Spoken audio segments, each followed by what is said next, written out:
La palabra psicodelia trae a la mente la música de Pink Floyd, el Sgt. Pepper's de los Beatles, la estética colorida de fines de los años 60, las escenas surrealistas de películas como Busco mi camino, 2001 Odisea del espacio, pero cada vez más la psicodelia hay que empezar a asociarla a los fines terapéuticos.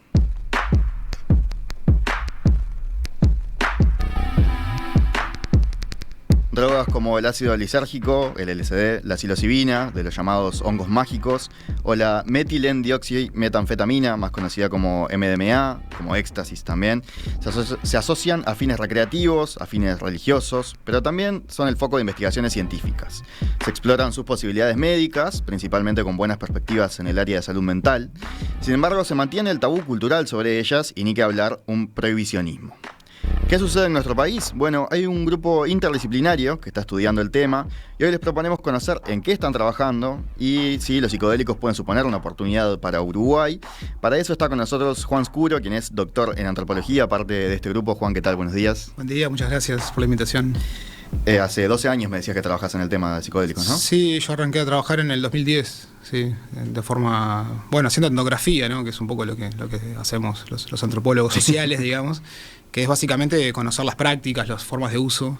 En este caso mi trabajo se ha centrado en torno a los usos de la ayahuasca, que es uno de los, también podríamos denominar psicodélicos. Te iba a decir eso, ¿no? Para bajar un poco más a tierra, porque yo mencionaba algunos ejemplos, pero ¿qué abarca la etiqueta psicodélico? Psicodélico es una palabra en realidad que surge en el año 57, es una palabra muy técnica si se quiere. La propone el psiquiatra Humphrey Osmond en un congreso en el 57, y lo que propone es justamente reunir dos términos de raíz griega, psique y delein. Entonces la propuesta de psicodélico serían aquellas sustancias que tienen una capacidad de velar, de mostrar aspectos profundos de la psique, del psiquismo. Por eso se habla de abrir la conciencia. De abrir la conciencia, de expandir, digamos, los estados perceptivos. Va un poco por ahí. Es un término que surge en ese contexto, en el contexto de investigaciones médicas, clínicas, y que consideramos que supera, digamos, a otras formas de denominar estas sustancias. Sí, como alucinógeno se usa. Claro, también. Alucinógeno, por ejemplo, es un término que se ha usado y se sigue usando, no es que esté mal, pero alucinógeno remite a una idea como digamos que pone demasiado énfasis en algo que sería falso de la experiencia, ¿no? Que es esta idea de la alucinación, ¿no? Ver algo que no está. Ver algo que no está, esa es la definición de alucinar.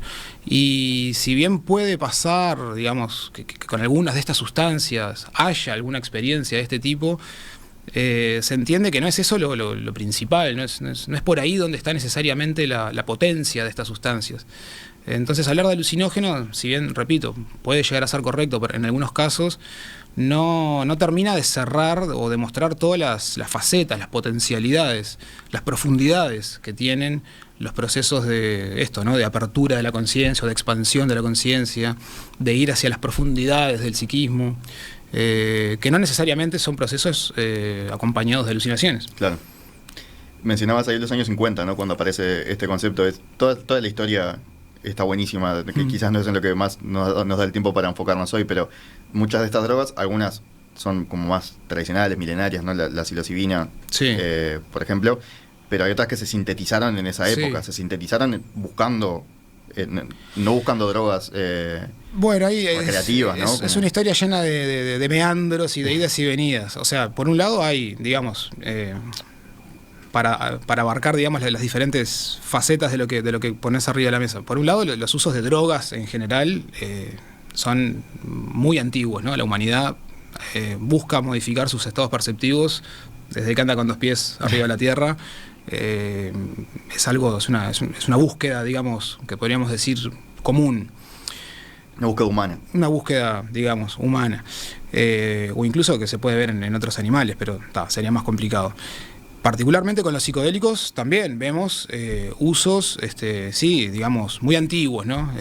Podríamos decir milenarios. Pasa que, ahí entra toda esta cosa como de lo milenario, como si fuera mágico y y verdadero en sí mismo, ¿no? Pero es cierto que hay usos muy antiguos, muy tradicionales de distintas sustancias. Algunas de ellas podríamos clasificarlas como psicodélicos y otras no. El cannabis es un ejemplo. No se clasifica como psicodélico, sin embargo sus usos se remontan a miles de años atrás.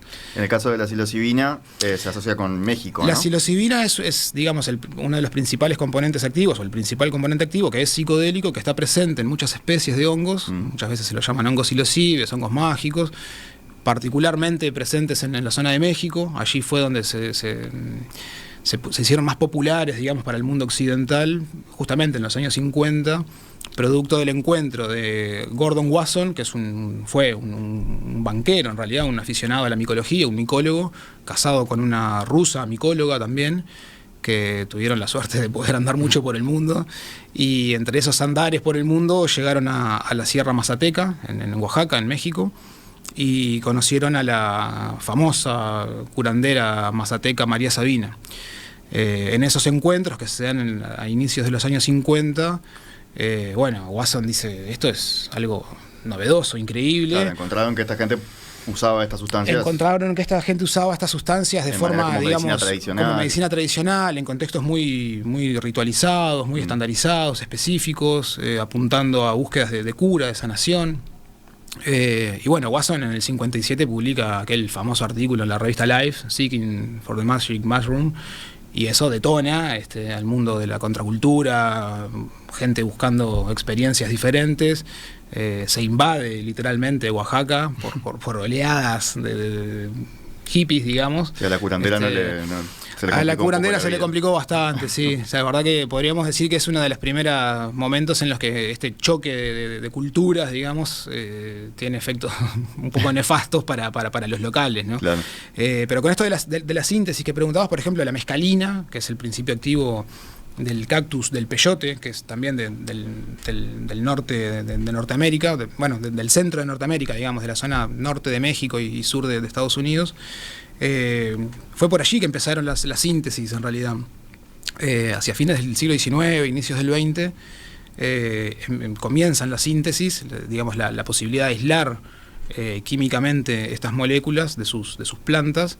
Después, está el hecho muy famoso, conocido de Albert Hoffman, ¿no? el químico suizo con el LSD, que él en realidad estaba en otra agenda de investigación. Él era un químico del laboratorio Sandoz, con otra agenda de investigación que no tenía nada que ver con los psicodélicos, y accidentalmente descubre el carácter psicodélico justamente de la dietilamida del ácido lisérgico, y que en su ensayo 25, por eso de ahí se denomina LSD 25, se da cuenta por su propia experiencia, él ingiere accidentalmente alguna cantidad desconocida de esta sustancia, y a partir de allí, en el año 43, se desarrolla una agenda, digamos, de, esto tiene un potencial increíble, estas son sustancias, digamos, desconocidas, o por lo menos desconocidos los potenciales que tienen para el abordaje de aspectos de siempre, ¿no? De búsqueda de los aspectos más profundos del psiquismo, ¿no? Esto se empieza a mezclar mucho con el psicoanálisis, se ve cómo estas herramientas pueden ayudar a acelerar procesos de profundizar en aspectos inconscientes de los pacientes. Entonces, los psicodélicos entran de alguna manera en una agenda terapéutica. Muchos psiquiatras, el LSD por supuesto es sabido, el laboratorio Sandoz lo empieza a donar, lo envía gratuitamente a distintos profesionales, incluidos profesionales en el Uruguay, que hacen ensayos con LSD, digamos, con sus pacientes. Albert Hoffman también después es quien sintetiza la psilocibina, esta que estábamos hablando de los hongos. Y sí, empieza toda una gran agenda de investigación importante en esa época, en los años 60. Después se mete la CIA en el medio y ahí se complica. Sí, se mete la CIA en el medio, se meten distintos intereses, sí, la CIA por supuesto, porque claro, también, digamos, los efectos que muestran los psicodélicos llaman mucho la atención, ¿no? Se cree que pueden ser agentes, digamos, para, digamos, este famoso suero de la verdad, ¿no? Sí. Buscar de alguna manera Control mental, que es algo que bueno, que nunca estuvo ajeno a las agendas de distinto tipo, ¿no? Entonces, son esas historias que parecen teorías conspirativas, pero son reales. Pero son reales, sí, son reales y de alguna manera lo siguen siendo, ¿no? Entonces, actualmente, digamos que estamos frente a un conjunto de sustancias, por decirlo de alguna manera, que tienen por lo menos muchos desafíos por delante, muchas implicancias distintas, ¿no? Porque acá estamos hablando principalmente de los intereses del mundo, digamos, occidental, pero como decíamos al principio, estas plantas, hongos, incluso animales, de los que se obtienen sustancias modificadoras de la conciencia, se utilizan de forma tradicional, ritual, médica, religiosa, desde hace mucho tiempo, en muchos grupos humanos distintos en todo el planeta. Entonces, actualmente estamos en una tensión muy grande, ¿no? Por un lado, el gran interés y los ojos abiertos que Occidente le pone a esto. Se está volviendo a ese momento de los años 60, ¿no? De alguna manera se está de investigación. volviendo. Hubo como un parate muy grande, claro, ¿no? De prohibición. Sí, la prohibición. Se prohibió la investigación en muchos países, ¿no? Sí, claro, el prohibicionismo fue feroz en todos los sentidos, sigue siéndolo. El prohibicionismo acabó con las agendas de investigación, además de que provocó muchos daños de distinto tipo, y los sigue haciendo. Es un sistema, digamos, de regulación que cada vez queda más en evidencia su para decirlo suave, digamos, su aspecto paradojal. ¿No? De que intentando evitar un daño produce mucho más daño de aquel que se supone que intenta evitar. Eso es algo que está muy claro. El prohibicionismo fracasó, punto. Hay que buscar caminos de regulación de las distintas sustancias. En el caso de los psicodélicos, esto se hace muy importante porque el camino regulatorio, y esto viene de la mano, sí, de esta, digamos, de este renacimiento psicodélico que se le llama, ¿no? Desde los años 90, cuando vuelve la investigación, genera promesas de distinto tipo. En lo terapéutico es una de las vías, pero entonces es necesario reconsiderar el modelo prohibicionista, apuntar a retirar estas sustancias de la lista 1 de las convenciones, que la lista 1 incluye las sustancias consideradas en su momento como más peligrosas, potencialmente adictivas y sin potenciales médicos, es decir, todo lo contrario a lo que muestran en la actualidad los psicodélicos. Los psicodélicos actualmente muestran que son sustancias, digamos, con grados altos de seguridad, con muy bajas probabilidades de desarrollar algún tipo de conducta adictiva, con niveles muy bajos de toxicidad. Es decir, todo lo contrario a lo que se argumentó en los 60 para ponerlas en la lista 1 como sustancias más peligrosas. Hoy vemos que muestran un potencial de desarrollo.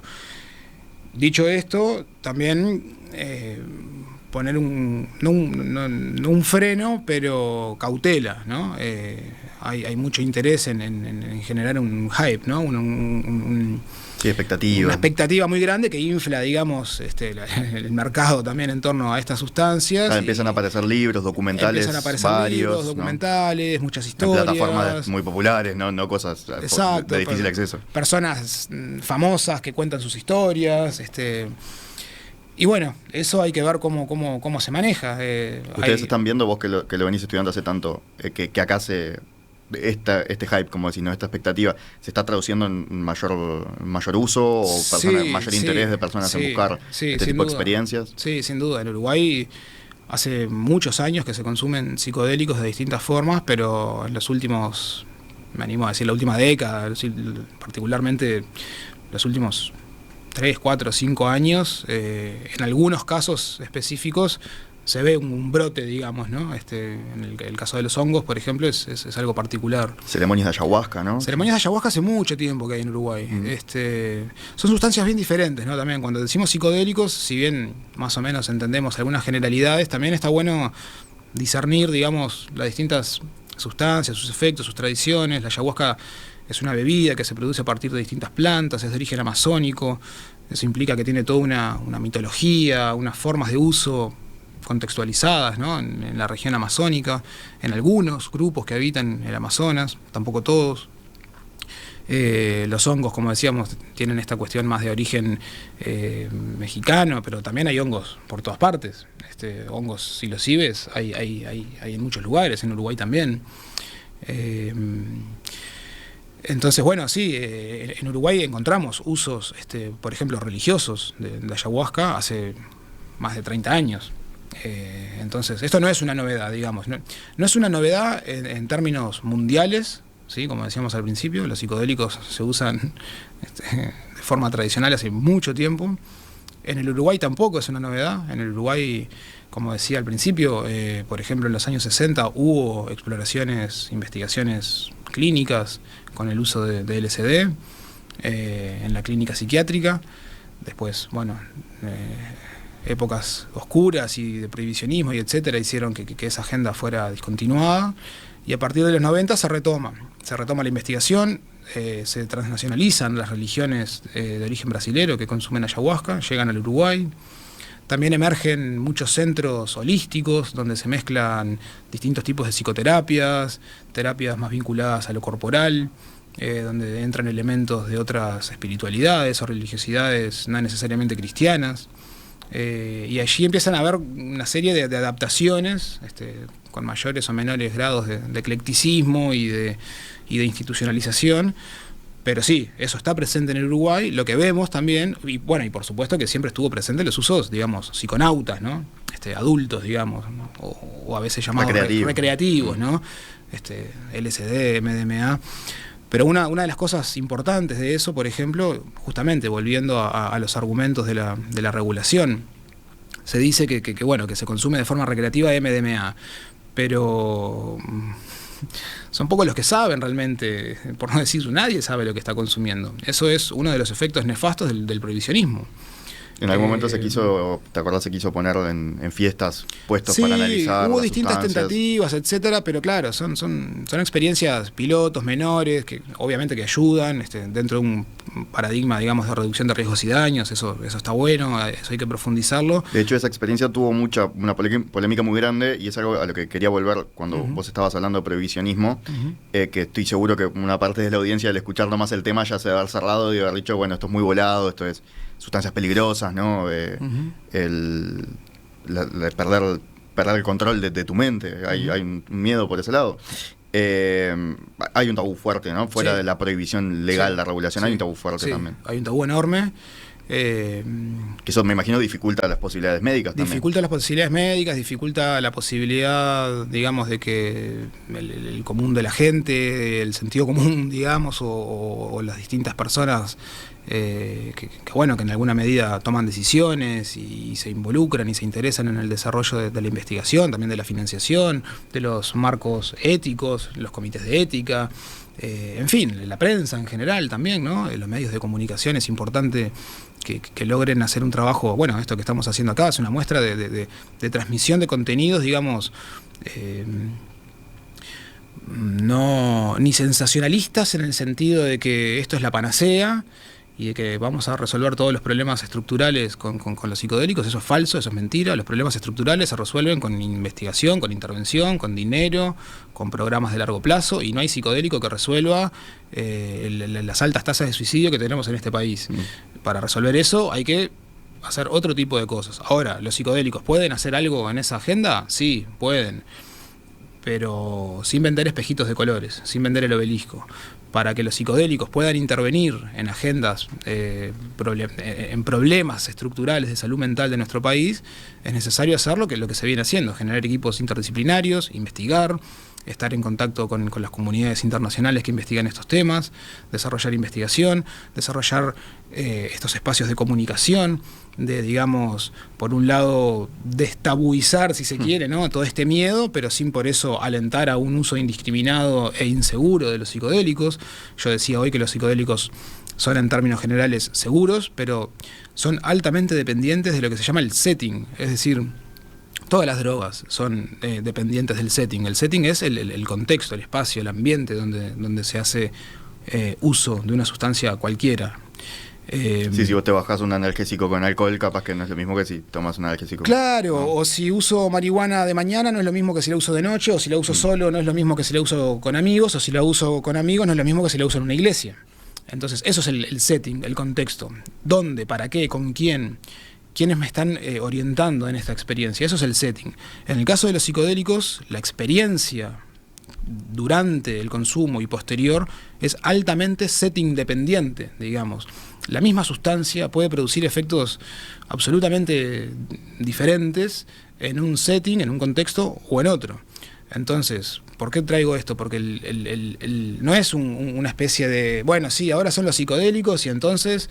que la gente vaya a tomar hongos. Que la gente vaya a tomar hongos y vamos a vender hongos en la farmacia como vendemos cannabis. No sé, tal vez algún día puede llegar a pasar eso, pero lo que quiero decir es que hay que poner mucha atención en que lo que debemos regular, nos parece a los que estamos en esto hace mucho y son un poco los modelos pioneros de regulación en el mundo, no pasa tanto por la sustancia en sí, ¿sí? Es decir, no pasa tanto por si yo puedo acceder a 1 gramo, 2, 4 de hongos, sino por quién va a administrar ese hongo y a quién, y para qué, y en dónde, y cómo, y cuál es la formación que va a tener esa persona.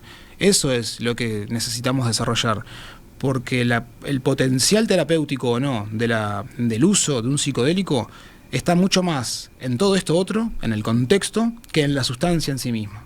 Las sustancias tienen un potencial terapéutico, eso es evidente, pero de lo que se trata es de entender que lo que desarrollamos, queremos desarrollar, se está desarrollando en el mundo, es un modelo de psicoterapia asistida con psicodélicos. Entonces lo que es necesario regular son las prácticas vinculadas al uso de los psicodélicos. Eso es importante, digamos, señalarlo. Cuando se usa con fines terapéuticos, he visto en documentales y demás, ¿no? Que se hacen no sé si en hospitales, pero en habitaciones, ¿no? Similares a un centro de terapia psiquiátrica, ¿no? Psiquiátrica. Acompañado por un profesional, ¿no? Es como una cosa muy terapéutica, como muy cuidada. Por lo menos las investigaciones que se están haciendo, me imagino que son un poco preliminares todavía. Sí, las investigaciones, digamos, modelos que está habiendo en el mundo son en algunos centros en particular, básicamente con psilocibina y con MDMA. Están en fase 2 y fase 3, respectivamente, de investigación. Esto significa que van avanzando, digamos, en los marcos de seguridad que estas sustancias ofrecen para el tratamiento de algunas patologías en particular, ¿no? En el caso de la psilocibina, por ejemplo, no es tampoco que vaya a resolverlo todo. En el caso de la psilocibina, lo que vienen mostrando las investigaciones clínicas es que, muy particularmente en pacientes terminales, y esto aquí es importante traerlo para el caso del Uruguay, en tiempos en los que discutimos, digamos, políticas regulatorias en torno al morir, ¿no? Los cuidados paliativos. La psilocibina, por ejemplo, acompañada, como tú dices, por un terapeuta, etcétera, se evidencia que produce cambios, obviamente que no va a evitar el desenlace conocido, porque es una persona en situación terminal, pero puede aliviar los niveles de ansiedad, de angustia, de depresión, puede ayudar a hacer que ese tránsito hacia el morir sea vivido de una forma más placentera, si se puede usar esa palabra, tanto por el paciente como por el entorno familiar. Entonces es por ahí por donde avanza, por ejemplo, el caso de la psilocibina. En el caso del MDMA es otro setting, es decir, que es otra configuración terapéutica, y lo que viene mostrando gran eficacia, digamos, en el caso del MDMA, es en el tratamiento del estrés postraumático. Entonces, distintas situaciones, y esto también podría ser interesante ver qué aplicaciones podría tener en el Uruguay, ¿no? Pero bueno, esto es, digamos, la agenda más clínica, ¿no? De la investigación clínica. También recordar que hay agendas antropológicas que tienen mucho que ver con temas más vinculados a los saberes de los cuales provienen estas sustancias, ¿no? ¿Qué pasa con las poblaciones, por ejemplo, que hacen uso tradicional de la ayahuasca, con procesos de mercantilización, patentización, incorporación a un mercado terapéutico, digamos, más o menos inserto en el sistema biomédico, pero sí lejano, digamos, de los usos tradicionales, digamos, chamánicos, por ponerles una palabra, ¿no? ¿Qué va a pasar con estas personas que saben usar estas sustancias y que de hecho son los originarios, digamos, que nos vienen enseñando, ¿no? Ahí hay que ver, sin esencializar, sin caer en romanticismos donde todo lo indígena y ancestral es bueno y todo lo médico y moderno es malo, sin caer para nada en eso, ni en lo posible contrario. Hay que buscar puntos de convergencia, diálogos, donde de pronto personas que tienen un conocimiento tradicional en el uso de estas sustancias puedan ser parte de los grupos de formación terapéutica. Esa es una vía posible. Hay que ver también cómo se, digamos, devuelve algún tipo de beneficio a las comunidades originarias de donde vienen estas sustancias y estos saberes. En fin, ¿Les interesa también tener ¿a quién? A las comunidades originarias, así amazónicas? Bueno, sí, claro, en las comunidades amazónicas particularmente hay grandes disputas, ¿no? Por las distintas formas en las que se comercializa un elemento, digamos, que es central para sus vidas. Claro. Y que, bueno, es muy complejo, ¿no? Son muchos grupos. Uno piensa en el Amazonas y piensa como si fuera... el Amazonas tiene una diversidad humana enorme. Entonces, entre los distintos grupos usuarios de ayahuasca, grupos, digamos, indígenas, ¿no? Tampoco hay consensos. Algunos son más pro, digamos, bueno, ok, esto es algo que podemos venderle al mundo y esto nos genera un retorno en dólares, ¿no? Y eso también es cierto. Muchos curanderos salen de la selva y viajan por Europa, ofrecen ceremonias, vuelven con dólares. Eso es algo bueno para las comunidades, pero para otros eso es algo malo y complicado, entonces se generan distintas disputas internas. Lo mismo pasa en el norte con el peyote, en los territorios Huirrárica, huicholes, donde, bueno, hay, digamos, el peyote es un cactus de crecimiento muy lento, que también este boom de consumo, de desarrollo, lo pone en riesgo de extinción, ¿no? Personas que van y lo usan de una manera, digamos, que lo cortan de una manera que luego, sin saber, y eso puede impedir el crecimiento de un nuevo cactus, etcétera. O muchos de esos cactus están en tierras indígenas. A su vez hay intereses, digamos, bueno, de desarrollo de determinado tipo de industrias, ¿no? Por supuesto que la minería es uno de ellos. Entonces, bueno, vemos cómo son temas donde hay mucha tela para cortar, donde hay muchas agendas que convergen. Por supuesto, el desarrollo de investigación clínica es uno de ellos, pero que no está exento, digamos, de todos estos otros temas de fondo que tienen que ver con búsquedas de justicias, de equidades, de convergencia de saberes, y sobre todo de desarrollo de políticas que puedan asegurar las mejores prácticas posibles con el menor daño posible, ¿no? Para eso es necesario formar profesionales que tengan en cuenta todas estas dimensiones. Es por ahí donde desde Arqué, digamos, humildemente, este grupo interdisciplinario que se conformó en el Uruguay, es por ahí que nos importa desarrollar la agenda, digamos. Quería venir justamente para acá, dentro de este estudio que están haciendo ustedes, ¿qué oportunidades ven para Uruguay en este sentido? Uruguay transitó un camino de regulación con el cannabis que después queda un poco... No pasaron 10 años y no se terminó de acomodar todavía, ¿no? Sigue habiendo bastantes complicaciones, principalmente, no sé, en el tema de las cuentas bancarias para las farmacias, ¿no? Como que no hablo solo del Estado, es un problema internacional al que se ha enfrentado Uruguay. ¿Ustedes ven que se puede transitar un camino parecido en estas áreas? Desde la regulación me refiero. Sí y no. O sea, sí en el sentido de apostar a caminos regulatorios, pero no de la misma manera que el cannabis. Y básicamente por esto que decía antes, el modelo regulatorio del cannabis, digamos, es felicitable en muchos aspectos y criticable, mejorable en otros. Pero lo cierto es que tenemos este modelo regulatorio que creo que es bueno, más allá de los problemas que tú mencionás. La particularidad del modelo regulatorio del cannabis es que y para el caso del cannabis creo que está bien, se centra en el cannabis, es decir, se centra en, bueno, yo puedo acceder a cannabis por una de las vías legales, puedo acceder a determinadas cantidades, eso lo estipulan las reglamentaciones, y una vez que yo accedo, a nadie le importa, digamos, demasiado, o no tenemos cómo saber de qué manera la persona que accede a esas flores de cannabis la utiliza.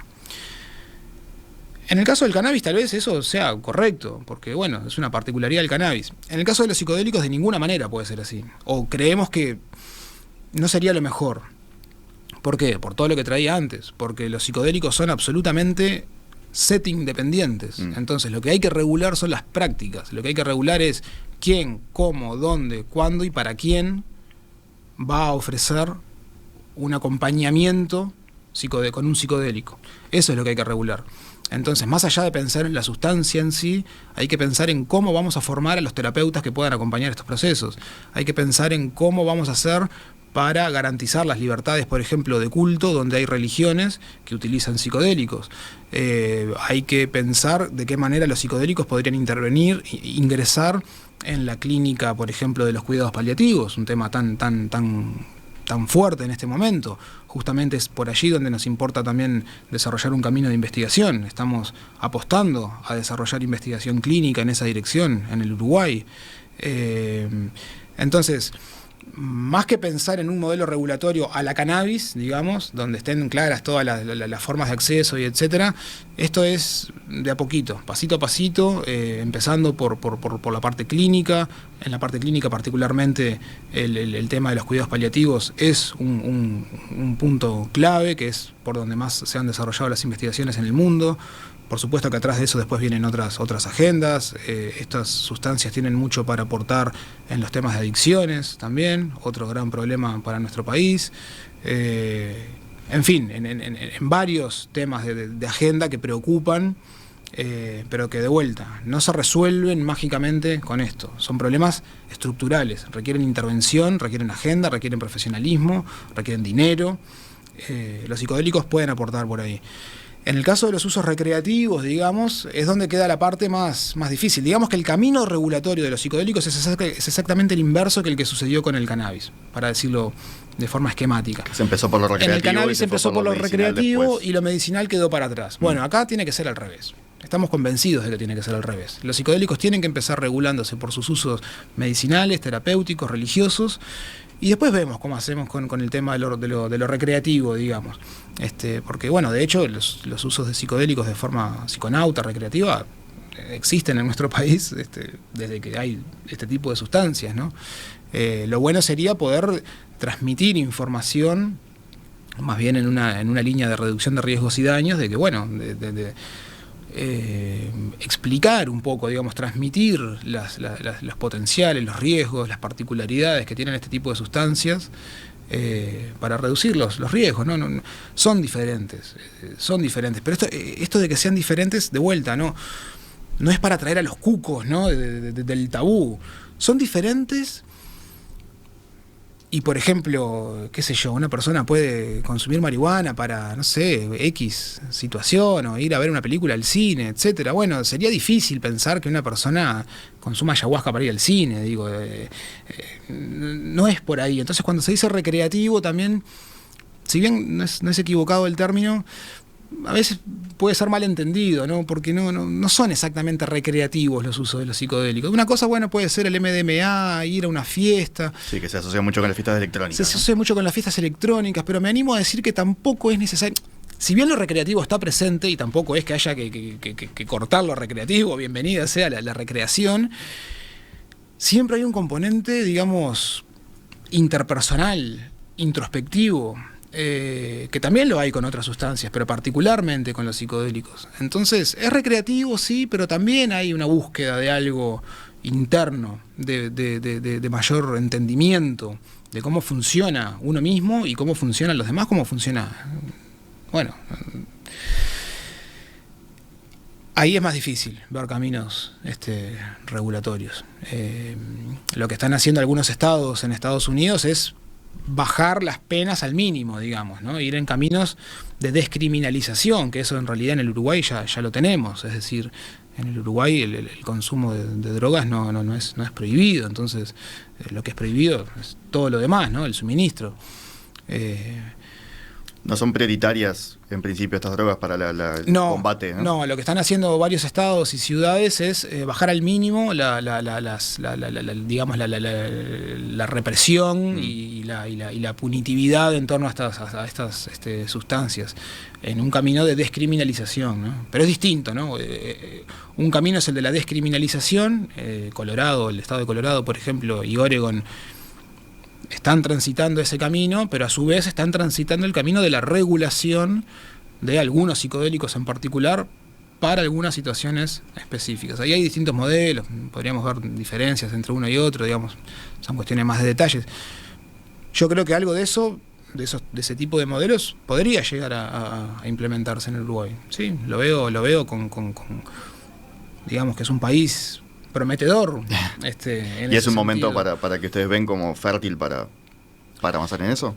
Bueno, eso depende de muchos factores, entre otros, voluntades políticas y capacidades de financiamiento de agendas de investigación. Como digo, los caminos regulatorios creemos que tienen que ir de la mano de una agenda de investigación. Entonces, el desarrollo de políticas públicas, digamos, que puedan contribuir a la salud, a los cuidados, a la salud mental de las personas, tienen que ir acompañadas del desarrollo de una agenda de investigación. Investigar cuesta dinero. Entonces, se necesita voluntades políticas en el sentido de que las personas, por ejemplo, que integran comités de ética, que las personas que integran distintos mecanismos de autorizaciones burocráticas o no para el desarrollo de las investigaciones, tengan conciencia de lo que estamos hablando, tengan información, tengan evidencia.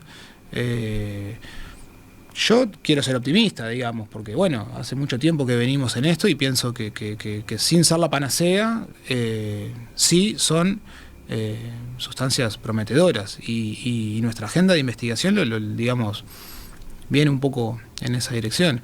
Ojalá Uruguay pueda iniciar caminos que lo vuelvan o que lo sigan manteniendo en un lugar, digamos, de vanguardia, de respeto de las libertades individuales, pero también colectivas en el sentido de lo religioso.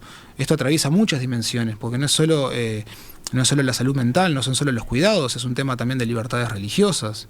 Entonces esto pone también arriba de la mesa temas muy caros al Uruguay, ¿no? Como los temas de la laicidad y la secularización, hasta dónde van los derechos y las obligaciones de los distintos grupos religiosos, cómo, digamos, en el caso de los grupos religiosos, convergen dos tipos de normativas, en principio, digamos, contradictorias, porque por un lado tenemos una normativa que prohíbe el suministro de una determinada de drogas, pero por otra tenemos un marco institucional que asegura la libertad religiosa. Entonces, ¿qué pasa cuando hay grupos religiosos cuya principal práctica es el consumo de una sustancia prohibida?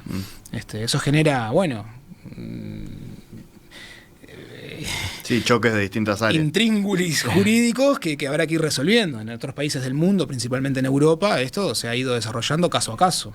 Y las Supremas Cortes han en algunos casos sido favorables a los grupos religiosos y en otros no.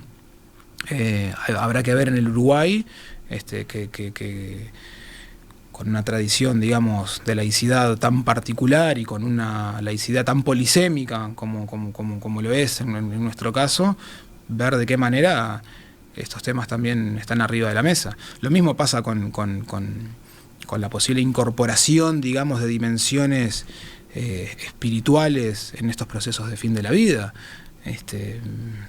Estaba diciendo esto y se me vino la discusión de Rodó con los crucifijos. Claramente no tiene nada que ver porque no es poner un símbolo religioso en los hospitales, ¿no? Nadie quiere eso, pero de alguna manera sí es introducir la posibilidad de que hay dimensiones que tienen que ver con lo espiritual que pueden ayudar en procesos, por ejemplo, de final de la vida.